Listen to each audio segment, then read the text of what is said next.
What's up, guys? Welcome to Nutmeg, a podcast where Yank and a Brit talk about the beautiful game from across the pond. I am Andrew, representing the Stars and Stripes, and today in the whole city kit, gotta look fresh for the guys. And we have Faisal holding down the crown in the UK, but over in Dubai at the moment. My guy, what is up? Good, man. I'm excited. It's been a while. I have got lots to discuss, lots to talk about. I'm ready to get stuck in, man. Let's do it. Well, let's start off, as usual, with the fun stuff. We have our Nutmegged of the week we're going to dive into. I'll toss you mine really quickly. It is a bit dramatic, then we'll hear from you. So there was a horrific own goal over the weekend in the Australian A-League. If you've not seen it, just Google Wellington Phoenix own goal. So Auckland opened up the scoring against Wellington Phoenix in the 23rd minute of this match, when defender Jake Girdwood reached. He cleared the ball from near his own box and just cleared it away and sent it sailing way past the halfway line, just a clear boot. All right, now I'm going to try to say the goalkeeper's name. First name easy, Josh. His last name is Oluwayemi. Sounds good to me. A former Tottenham youth player, mind you. He got to scamper it out of his box. This ball went so far, so he's like, okay, cool, I'm going to go out of my box, and I'm going to try to head the ball away. Even though there were no defenders around him, not sure why he didn't just wait for the ball to bounce and come back into his box. But he heads it. It kind of goes off the back of his head and goes right back into his own net. Not ideal. My guy, just wait, relax, let the ball bounce, catch it. You're a keeper. You're allowed to do that. Not only is that a piece of the nutmeg, there's an extra slice of cake for you. The Wellington Phoenix, their squad, they lost 5-0. Then right after that game, their manager, Giancarlo Italiano, I think that's how you say his name. What an Italian name right there. He resigned on the spot. So not only a horrific own goal from the goalkeeper, which didn't need to happen, their manager also said, yeah, after seeing that and the 5-0 result, I am out of here. So that's the nutmeg of the week for me.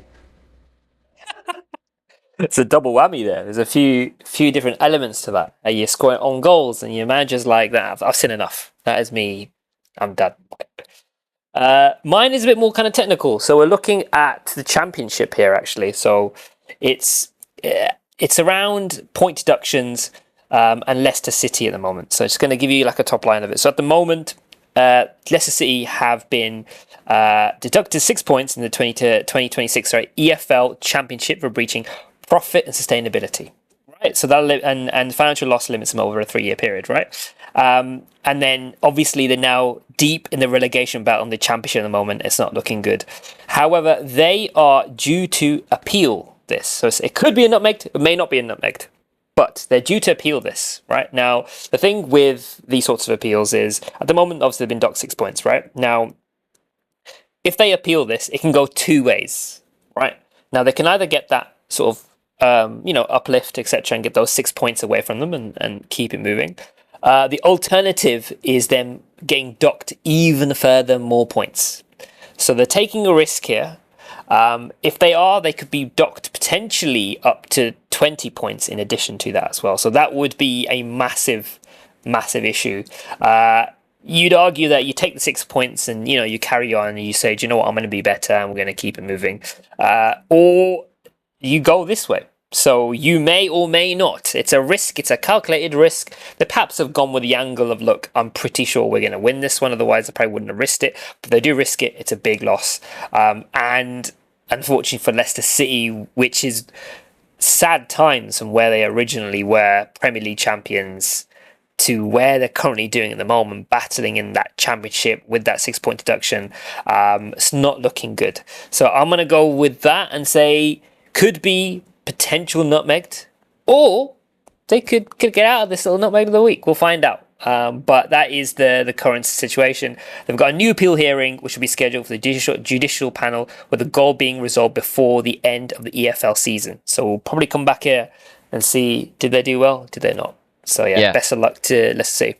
It's kind of like a small nutmeg already. It's almost like the ball's kind of through your legs, but then it's up to the defender to make sure that the guy that is trying to nutmeg you doesn't get around you and get the ball. So I guess we'll tune back in to see if that is a true nutmeg or not. Granted, losing 6 points is never fun. Of course. Kind of though, what do you do? So if you already know you've lost these 6 points, do you then just spend a bunch of money, bring in a bunch of players, yeah, and then just try to get promoted because if you get promoted, you're essentially going to break even or if not make money. I reckon so. Like, what you got to lose realistically? Yeah. Right. Like in that moment, you may as well just kind of go hard or go home situation, right? So you might as well bring in the players, get up the leagues, just try it. That's probably why potentially they're trying to appeal it, because they know the potential. If they lose it, they'll take that risk. If they lose it, it's gonna be massive, but they'll continue on. They'll just potentially get to the level they want to get. But for me, it's sad though, because I like Leicester City as a club. Yeah. Right. I'd love to see him back in the Premier League. Oh man, that would be so good. I mean, obviously it won't be the same, but I'll never forget. You never forget where you were when Leicester won the Premiership, in my opinion. Like never, like everyone's watching that Spurs game. We know where we were at. Like you always remember. So good for them. But we'll see what happens. Well, I would prefer to see Hull City right here sneaking back into the Premier League. We are in the playoff spots right now, so we're looking good. But let's talk about a team that has been kind of a butt of getting nutmegged over like the past, 3-4 seasons now? We've talked about it multiple times on this podcast. You and myself are fans of this team. And this is, of course, no one else but Manchester United.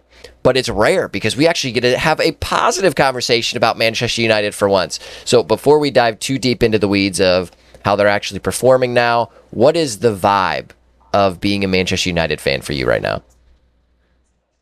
Well, what is the vibe? The vibe of being a Manchester United fan at the moment is proudly, after the past 5 games, going into the office, knowing that you're not going to get rinsed. You're not going to get what happened on the weekend. Or how many goals situation? Or is Amorim still... You're not getting that. You're not the butt of the jokes. You're feeling confident. You're going into games. You're going around other football fans and saying, yeah, I'm a Manchester United fan. We're having a better season. Rather than, yeah, I know, I'm a Manchester United. Yeah. Like, you get the, unlucky, mate, situation. Now, I feel we're more confident. As a person, I'm a lot more confident. I'm actually watching the games. I mean, you're probably the same at the moment. I'm actually trying to figure out the performances. I feel energized. And I remember I saw a tweet somewhere where someone said, like, I need to just quit my job and just become a full-time Manchester United fan and just follow Man United. Because the way we're playing at the moment... it feels good, man. It feels fresh. It feels exciting, which are 3 words I didn't think I would use in Manchester United this season.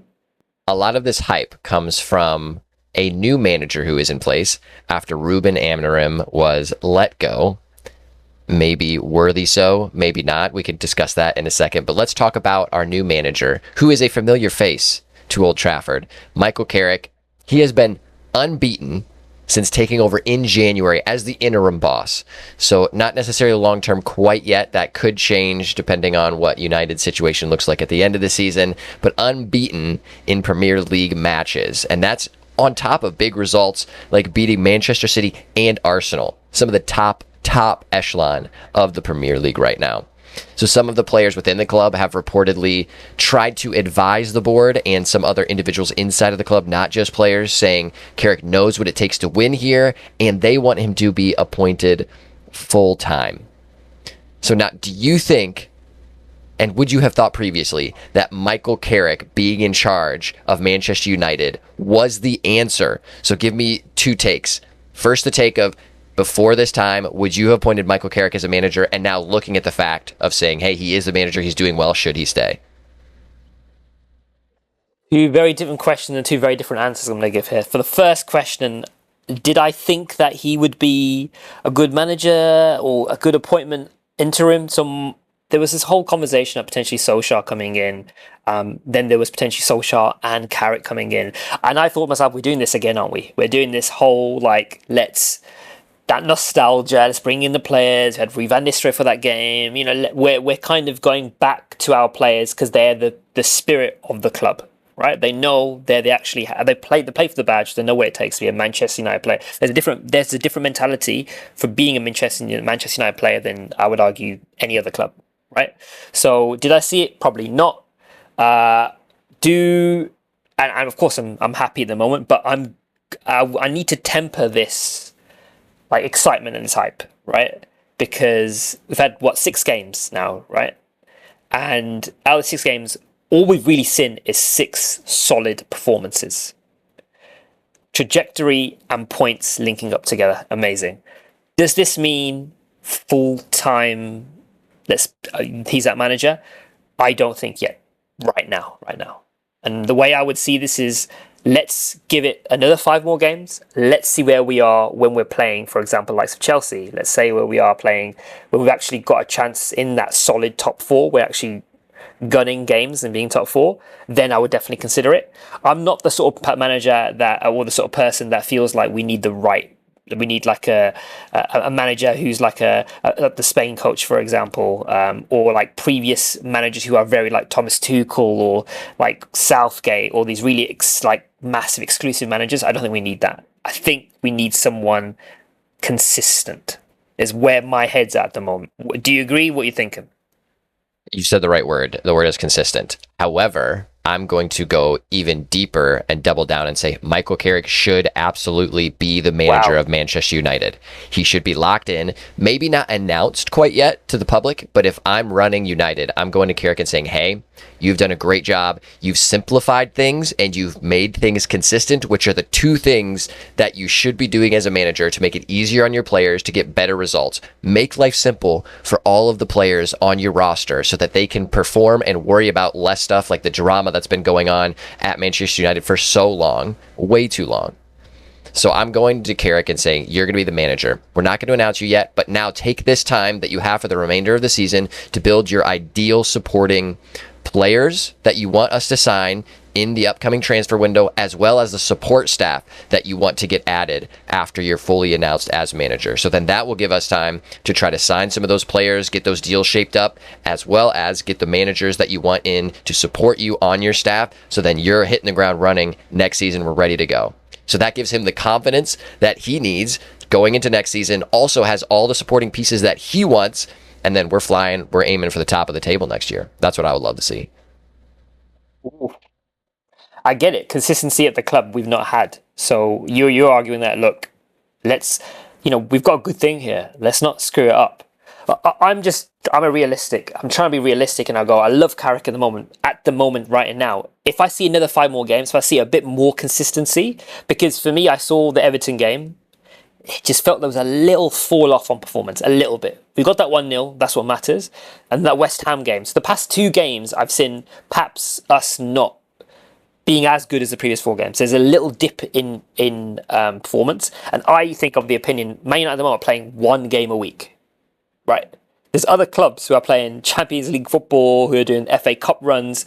We have, in my opinion, there needs to be a consistent level of performance where it's like we're winning games, we're confident, like we're not waiting to bring on Sesko in the 60th minute. Like I want to see that energy across the games, because we've got all Carrick is essentially focusing on, and this is why I'm a bit more like, I'm trying to think of it more long term, is that Carrick, if he is the new manager in the future, then he's got Cup runs to go on, he's potentially got Champions League to go on. And do you see Carrick Champions League, Man United against Real Madrid, is Carrick on the sidelines for that game? That's what you got to think about. Hope so. I hope he's on the sideline. I mean, he's played in games like that, so he knows what it takes as a player. I think the 2 things that Carrick has that we have not had at United for the past 5 years plus, really since Fergie, is the simplicity and the consistency of a manager that knows what he's doing. He knows how to win in the Premier League in big matches, and he creates an environment that allows the players to flourish by just doing easy things, which makes me want to punch myself in the face for all the managers that have been there for so long and have not done this. Literally make it as easy as possible for your players to perform well on the field. Get rid of distractions. That's the simplicity part. And he's done that. He's made the formation much simpler. He runs a system that the players fully understand. They know how to run. There's not a bunch of fancy things of switches and adjustments making that are happening on the pitch. Sure, there are a few things, but it's so simple, and he makes sure the players understand it. Beautiful. Now, the consistency piece.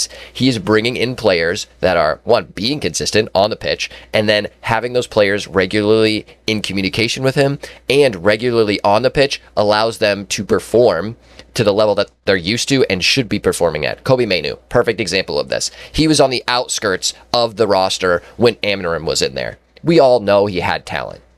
So what the heck was Amorim doing? poor communication with him, didn't manage him appropriately as a player, but now he's on the pitch consistently and one of the best players on the pitch regularly for Manchester United because Carrick knows what he's doing. So I am usually not a proponent of, a manager has a good run of games as an interim, sign him right away. However, this is something that looks and feels different, and it's not something that all managers normally do. And when you find a manager doing these simple things right and allowing your players to play the way that they're playing, especially if you're Manchester United, you got to lock him down. Plus, he just has the pedigree of being a Manchester United man. Why would you not do this? Goodbye. But is that potentially that Amorim's just was so bad? Isn't just Carrick showing how we should just kept it really simple? And arguably, it's not just Carrick. Any manager could have picked up Man United, put Kobe Mainu back in the starting lineup, right? Done like actual proper football, and been like, fine. Like, I like Carrick as a person, but I just feel like the bar is so low with Amorim that I feel like most managers could have come in, swept the current situation, put players in, and just started. I don't think that it is as easy as you're making it out to be. Definitely the bar is much lower because Amorim was not good at all, and he was so inflexible. He would not adjust his system to make things simpler for players. He didn't communicate with players the right way to try to amp them up, to get them in the headspace that they need to be in.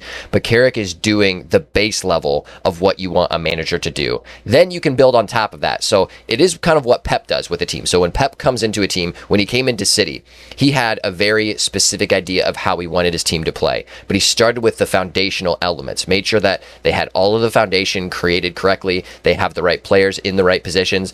Then now you look at City and they have all these diverse formational things. Sometimes they take one of their outside backs and use them as a midfielder in their build-up. So they have a lot of weird tactical wrinkles, but that wasn't implemented right away.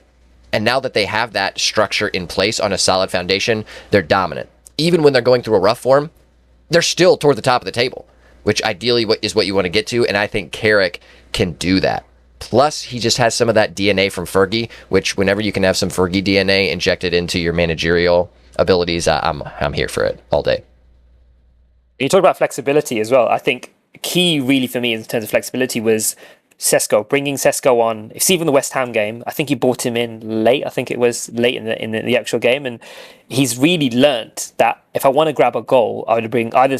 Most likely he may start Sesko later on in the next game, but at the same time, there is a feeling that I learnt from the previous game. I'm bringing Sesko on earlier, and he brought him on like 56th minute or something like that in the Everton game, and we know what happens next. So thoughts on Sesko? You thinking should he be starting? Obviously you're a fan, but what's the current situation on Sesko? I do love Sesko. When we signed him, I was super excited because he has such a unique build as a player. He's like a tall, lanky, muscly boy, and he can jump real high. So if you've seen Cristiano Ronaldo, some of those like freeze frames of him jumping up to win a header and he's like jumping over a building essentially, Sesko has the same type of jump in his legs. So when he goes up and wins a ball, on top of being tall in general, he's going to be doing that quite often. So I was very excited for him and his athleticism when he came in. I was disappointed with his form as well as how Amorim used him when he came in originally. And I was like, here we go. Another solid signing, great potential, and we're just going to flush him down the toilet. Then he's going to transfer somewhere else, and then he's going to actually be the player that we expected him to be. Thankfully, Carrick, again, with the simplicity and making sure we have a system in place that can get the best out of players, it has been great. It's been awesome to see him scoring the goals that he has scored, especially making a difference when you need a playmaker, when you're drudging down, it's a tough game, things aren't going your way, but then you bring in a spark like a Sesko, and when you could do that off the bench, and then he could score a winner, it's just perfect. I am very excited to see what he will do as a Manchester United player, hopefully in the long term. What's your take on the tall boy? Big fan.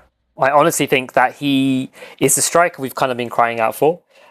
It's kind of, I don't want to compare Højlund and Sesko, obviously, but I think myself, if we had the same kind of players, for example, if Højlund was instead of Sesko in the moment, Højlund's have a great run of form at Napoli at the moment, and I think he's great. But I just feel like Sesko at the moment, the way he's brought the game into the way he's confident, you can see from his celebration that he is basically saying, I need to start. That reaction to the crowd and just kind of going like that goal going in, and that composure as well. If you see the sprint from, you can see it in the actual, like in the highlights, right, where the ball goes in, he taps it to Cunha, and Cunha absolutely does a delicious ball. Like, it's insanely good ball, right?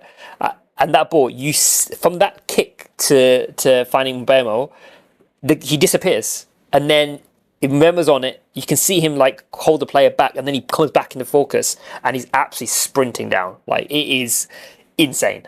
So yeah, I'm a big fan. I'm a big fan at the moment of the three players that we've linked up: the Sesko, Mbeumo, and also Cunha at the moment. Just that combination with Bruno Fernandes on fire, and at one point, and probably at the moment, one of the best, most informed midfielders that I would argue the Premier League, and also we currently have at the moment in world football. So yeah, it's just exciting things. So let me paint a picture really quickly, but first I'm going to give you a little nugget about our boy Benjamin. In the last 7 appearances that he has played, he has scored 6 goals. That has been under Carrick since Amorim has been kicked out the door. I am typically a fan of giving a manager time. The one unique instance that I have not been about that is with Amorim, because he was so inflexible and was not able to work with players and to get them on the same page and adjust his game plan. So I'm happy to see Sesko doing well under a new manager. But let's paint the picture of where Manchester United are sitting currently, because yeah, they've been flying as of late. They're sitting 4th in the Premier League table as of recording. That is a beautiful place to be, and unfortunately for my predictions, not looking too hot. So we'll have to look back at those predictions. Yeah, excited for that. Yeah. There's a lot of things happening in the league that are not looking good for my predictions right now, but I do like seeing United up in the Champions League qualification spots, because that's been rare the past couple of seasons. So not only, yeah, go ahead. So I'll just say, do you think where do you think we end the season off the back of this current situation? I would say we are in 4th. I would think that's a great spot to be, and I think we hold down that spot with Carrick in charge. Hold down that spot. But even with the Liverpool, even with the Chelsea situation at the moment. Chelsea have been looking quite fire. So I saw the stat on Blue Sky where if you take the results since Carrick was in charge and then look at the Premier League table of what it would be like of just the points from that time period, Manchester United would be first. Chelsea would be second, which scares me a little bit, because Chelsea have been on a quite a good run as of late. And I do think that Chelsea are primed to look good. I think I actually put them toward the top of the table in my predictions. So that is a team that scares me. I'm not super worried about Liverpool right now. They've been having some rough form, but it looks like they might be figuring some stuff out a little bit. I'm still feeling good about United in 4th now. As long as my guy Carrick is in charge and he keeps doing what he's doing, I'm happy with that. Now, finishing off some of the positional things of where United sit now. So a lot of people have talked about the team spirit has been shifted, the way that Carrick communicates with players, establishes relationships, which is what you really need to be doing as a manager. Doing that is so underrated.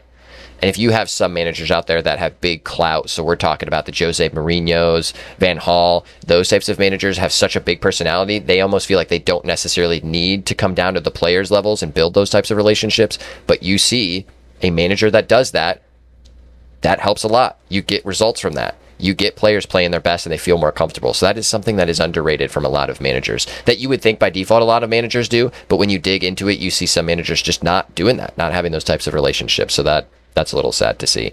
But we, of course, had the managerial instability under Amorim. So I actually want to throw a question to you about the man called Amorim. So he was very inconsistent. He was unflexible with some of the formational things that potentially needed to change to allow the current players to play the way that they're playing now. Was getting poor results. Why do you think it's such a difference of Amorim being out and then instantly Carrick coming in, and then there's just such a switch? I think is confidence. I honestly think in the players individually, potentially, and maybe the key really is Steve Holland, right? The backroom was also assistant manager, backroom member, the team member for Gareth Southgate.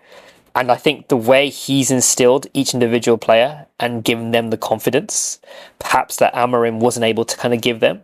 I think potentially as well, maybe there was that feeling that perhaps Amorim's tactics and his strategies aren't working. And like you said, there's that clarity now where Carrick's come in and gone, this is what we're doing. This is how we're going to do it. I want this, and there's that kind of thing. Even some of the corners, like even one of the goals that we'd scored before, where it's from a corner, Kobe Mainu runs out behind the keeper.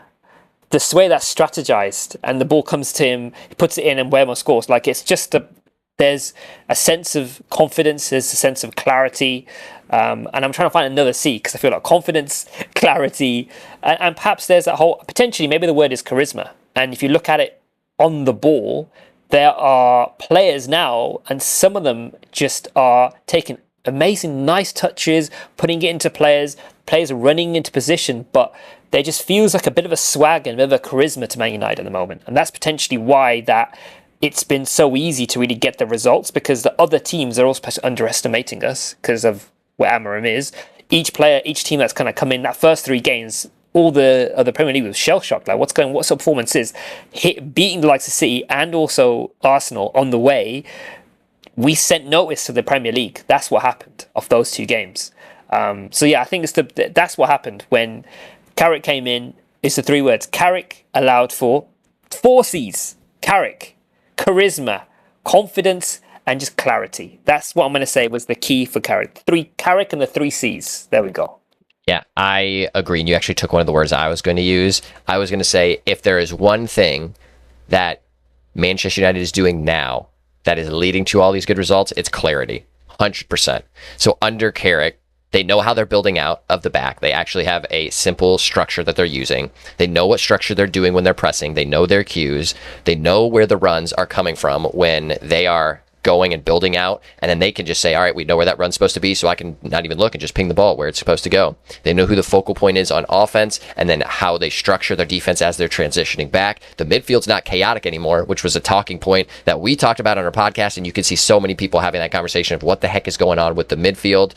I was one of the individuals of saying that maybe we need to get rid of some of our older personnel that are in the midfield. But now some of those older gentlemen are performing a little bit better. I still think Casemiro takes up way too large of a wage bill, and he's a bit past his prime. But we're still squeezing some juice out. And I like him. He's a funny, weird guy. One more season. Come on, Casemiro. One more season. That's all we need. One more season. Imagine Casemiro in the Champions League. That's what we need him, and we need him for those Real Madrid nights. We need him against the Inter Milans. That's what we need. We need a player of that level. I'm telling you. I think I would rather have a different player of that level come in to support the midfield. Don't get me wrong. I like Casemiro. I just feel like we are trying to squeeze any juice that he has left, which, hey, squeeze it as much as you can. But the benefit of Fergie, the cool thing that he always did, even though it was controversial, he knew when a player was starting to edge down the end of the mountain of saying, all right, he's now on the downswing of his career, he gets him out and he gets the money for him. Like, he knew how to do that appropriately and made so many tough decisions and some enemies by doing that. But the results speak for himself. So I would love to see that back integrated. I've got a final question before we end this out. So, top 3 players you see Man United getting in the summer. What is your, like right now, open checkbook, by the way. Let's just say open checkbook, right? What 3 players are you bringing in each position? As in, like, the positions you bring in. Just off the top of your head, what are you thinking? That's a good question. I have no spending limits, so that makes life cool. The first one that I would instantly say is Rodri. If you can bring in Rodri to any team, your team automatically gets better, because if you have such a strong pivot in the center of your midfield, you are by default so much better. And look at Arsenal as an example. They brought in Rice a couple seasons ago, and having his presence in the midfield, he even gets a little forward now, which is a little bit more unique for what Rice's situation has been in the past. It's awesome. Having that strong player in the midfield would be great. Not going to happen. That signing will not be possible, but if I could sign any player for any money, Rodri is the top of my list. Now, you want another midfielder that's a bit more attacking that you can put in front of Rodri? Jude Bellingham, of course. Young, ton of talent, has such a great build, similar to the Sesko build, just a pure athlete, knows how to win. I'm taking Jude Bellingham all day to put in front of Rodri. Honestly, with those 2 signings, I'm not quite sure that we are going to lose many games.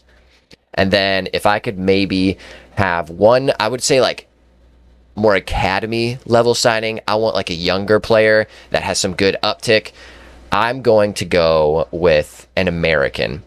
I guess it's not really academy anymore because he's probably at the peak of his performance now. I'm going to say Pulisic, just from personal perspective. I would love to have Captain America joining us on our roster, and I want to wear a Manchester United jersey that says Pulisic on the back as soon as that transfer happens, which there was rumors of it happening like a few seasons ago, and I was disappointed that it didn't, but it was probably good because we probably would have not used him appropriately and destroyed his career like we have so many other players. So I would also be signing Pulisic. So if I had an unlimited transfer budget for Manchester United and any team had to agree, I'm saying I'm taking Rodri, Bellingham, and Pulisic, and we are for sure winning the Premier League, and we are also winning the Champions League with that roster. Great shouts. I like it. I mean, when you said Rodri, I was like, oh, okay, fellow Man City man. I don't know how it's going to work. I like it. I think that's really good ones. My three were just going to be Elliot Anderson from Nottingham Forest. I think he's insane in the middle of the park. I think him and Kobbie Mainoo in that space would be game-changing. I would say this was a bit of a controversial one. Alvarez, from Atletico Madrid, old Man City player. I think he's great. Him with Lisandro Martinez at the back, just that kind of Argentinian link, just that experience. I honestly think he would be insane to have, just as a solid striker as well. And then the final thing, it's a bit more of a left. It's mainly because I think how good his throw-ins would be Coyote from Brentford, is it? It's from Brentford. Just if you watch one of the Brentford games, he's amazing down the wing for a start, amazing. But also imagine some of those like throw-ins he can do from the touch from the sides and bringing those balls in would be insane. For like Sesko, for example, to get on top of them. I think that'd be almost like a little secret weapon for us, different angle for us to take, and he's also great on the pitch as well. So that's what I would do. That's what I would do. Good go for. So it'd be Elliot Anderson, it'd be Coyote from Brentford, and also the final is Alvarez from Atletico Madrid at the moment. So yeah, that'll be cool. That'd be interesting to see. I think we both took very different approaches. So I said, money's not an option. I'm signing every massive player that would make us 1,000% better. And you actually gave us probably some more realistic signings that could actually happen next season. So we'll have to see if that will be the case. All right, but now I want you to, just with the signing topic really quick, give me one player. Money doesn't matter team allegiances that you would sign. Any player right now, no any team. League. Yes, as long as you don't say Mbappe, I will agree with you, because I think Mbappe is a great player, but it just seems like he is not the best team player, and ends up creating some bad because blood. You've got an open checkbook of any player. You think all the top players in the world. I mean, if you want to copy my right answer, which is Rodri, you can have that if you want. I mean, if money's no object and no allegiances, there's only one answer to this, right? It's Erling Haaland, right? There's no other answer to this. Like, any club, if you give them an open checkbook right now and goes, this player will move to your club, irrespective of what the situation is, you go, I need goals in this team, I'm going Erling Haaland. There's no two ways about it. That's not even I'm not taking him. Like, how? He's on the list, of course. Like, I would love to have him on any team. Okay. But he is not as flexible of a player. Like, how Erling Haaland plays. And he runs up, great touch, strong, finishes. He's the finisher in the box. And he has the speed and the size of a Viking. So don't get me wrong, awesome player. Yeah, any team would love to have him.